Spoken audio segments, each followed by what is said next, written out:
What's up, everyone? Today I'm going to be talking about the anime Ranking of Kings. So I just recently started watching this anime about 3 weeks ago. It is currently on episode 14, so I'm going to give a brief recap on that. So instead of spending 22 minutes on that anime today, you can kind of get the gist of it in less than 2. And then I'll give my overall opinion on the anime from watching it over these past 3 weeks. So today, essentially what happens is, at the end of last week's episode, the three-headed snake came in, saved Queen Hilling and Dorshi. So the three-headed snake comes in, saves Dorshi and Queen Hilling, right? It starts from there. Beats the demon dogs, and then gets cooked up by the Jolly Green Giant / meat stew from Teenage Mutant Ninja Turtles character crossover. Basically puts him on his deathbed. Then Prince Bojji finally gets in action, arrives at the castle, saves the snake, puts down that atrocious looking crossover that looks kind of goofy. It does kind of look like a Mario character too, to some extent, right? It just looks like a crossover, just like a mashup of multiple things. So from there, Prince Bojji saves him. The queen, Prince Bojji starts crying over the snake, and the queen doesn't have any more potions to drink to help her heal the snake. The shadow that follows, or the shadow thing from the Shadow Clan that follows Prince Bojji around, pulls out all these potions. The queen drinks them. She heals the snake. Then Prince Bojji starts crying about the beasts as well. She goes and heals them. And that basically sums up the first 18 minutes of that episode. Then we roll down into the village where Prince Oaken is now fighting, which is the knight that has like eternal life, and he's like sadistic as hell. But anyways, he goes down there. The perspective changes to the village, and where that kind of ended the last episode too. Prince Despa finally makes it on scene. He's talking to King Desha, tells him to call down his lightning. King Desha calls down his lightning, takes out Prince Oaken, the knight, and yeah, that basically ends that. The funny thing about Prince Despa and King Desha, they look like knockoff characters from Black Clover. So I don't necessarily know if anyone that's watching this watches that show, but if you do, you would know what they kind of look like. If not, look it up. And I think they look like knockoff characters to some extent. One looks like him in his normal form, which is Prince Despa, and then King Desha looks like Dante in his demon form. All right, let's move from there. That's basically your episode wrapped up in however long it took me to recite this. Fun fact, this is like my 4th time making this video. First time, for whatever reason, my mic was on the lowest volume, so it didn't pick up anything.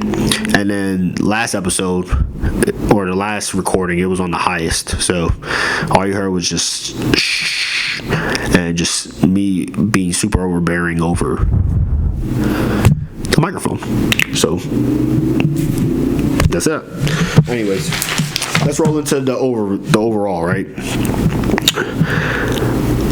I think it's an alright show. It's definitely worth a watch, especially now, right? Like there's not too many shows coming out right now, like being released. So if you've already watched all the shows on your watch list and you're pretty much caught up, and you're just kind of like me waiting for new shows to be released, then this is definitely something to watch, because it's currently on a simulcast calendar and it's going to be released weekly. So probably episode 24. That's usually what when they last. Since this is currently on episode 14, it's going to have another 10, I would say. Or at least from what I've seen, right? I would say that's a safe bet. So anyways, the storyline kind of reminds me of like any other like big anime that has been successful, and I'm an anime only, right? So I'm not a manga. Let me just throw that out there. It reminds me of any like big anime, specifically like shonen type animes, and the biggest reason is kind of just like the main plot that it kind of like puts out there in the storyline that it follows, right? Like all of it they all kind of have the same devices. So in this one, you have two brothers. One's essentially talentless, like dunce, and the other one is a genius. So if you want to compare it to like a shonen manga, think of Naruto and Sasuke. Now they might not be brothers, but they are reincarnations of brothers. And the brothers essentially, and even them, right? Even during their lifetime, initially they had the title of like the dunce that was talentless, and then the genius, or at least from the common person, right? Even though that wasn't the case, or wasn't fully the case, right? So the show's worth a watch. And like I said, it's not the best show that you're going to watch, but it's definitely worth it. And there's going to be times where, not just going to be times, it's going to continue coming, but there have been times already in the episodes leading up to episode 14, it kind of drags on. I think most of the story has dragged on. They probably could have gotten across a lot of that stuff that they've won over in like 4 episodes. But then again, I don't necessarily know how many volumes they have out, and how the content is actually spread out throughout those 12 volumes, or throughout those volumes. They have 12. I do know that. I looked that up on Google.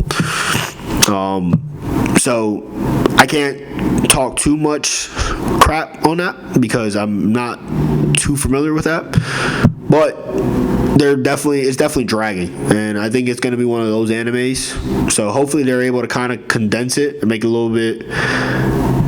it flow better over time. Because even going through like the first 12 episodes, I was kind of zoning in and out, and not fully tracking everything. So there were times where I was like, oh, what happened? And I had to rewind just because I kind of like blanked out and started going on. I was on my phone doing whatever, looking at Instagram, whatever.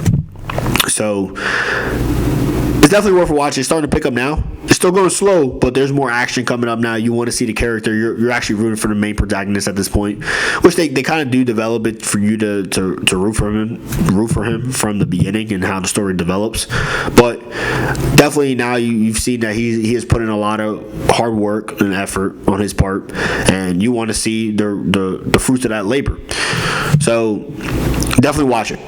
And tomorrow, I know I said it was going to be today, but tomorrow I will put up the video on Gotham Season 5. So I actually just finished it today, about an hour before I started creating these videos.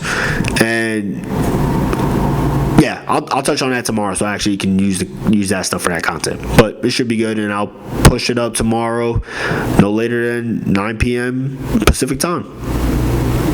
Thank you for watching. Leave a comment, a like, and a subscription, and I'll get back to you. Appreciate the love. See you next time.